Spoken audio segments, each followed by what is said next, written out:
namoz vaqtidan oldin o'qishga bitta bir hikoya, bir sizlarni kayfiyatinglarni ko'tarib qo'yay. Kechasi yetib bordik Makka Mukarramaga deydi, keyin umrani qilib keyin ihromdan chiqiladi-ku, ihromdan chiqib keyin dam olinadi, to'g'rimi?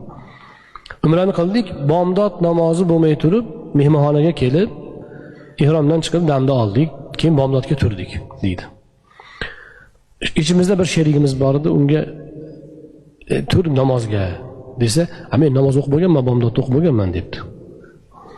Desa, yo tur bomdod vaqt kirmasdan turib kelganmiz-ku, uxlayapsan-ku shundan beri. Men o'qib bo'lganman deb quloq solmadi deydi. Keyin hop o'ziga qo'ydik deydi, keyin ertalab turganda nonushtaga sen bomdodni qazo qilding. Bomdodni o'qimasdan keluvdik-ku. Esingdan chiqib qoldimi desa, men o'qiganman-da debdi. Yo'qsirab aytmadingmi desa, yo'q, o'z esimda turib aytdim men. Qanaqasi bomdodni vaqt kirmay turib o'qiding desa, aytarmishki, men Allohga aytib qo'yganman dermish.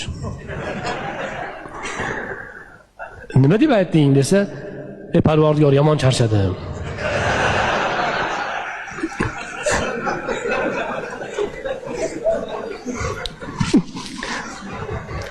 O'zing ko'rib turibsan, uzoq yo'ldan keldim. Qancha tavof sa'ylar qildim. Shunga endi o'zing qabul qila qol. Men bir uxlasam qaytib tura olmayman, o'zing bilasan.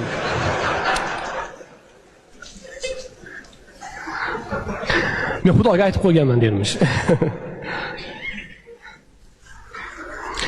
O'shanaqa qilib vaqt kirmagan namozni o'qisa o'tmaydi ekan.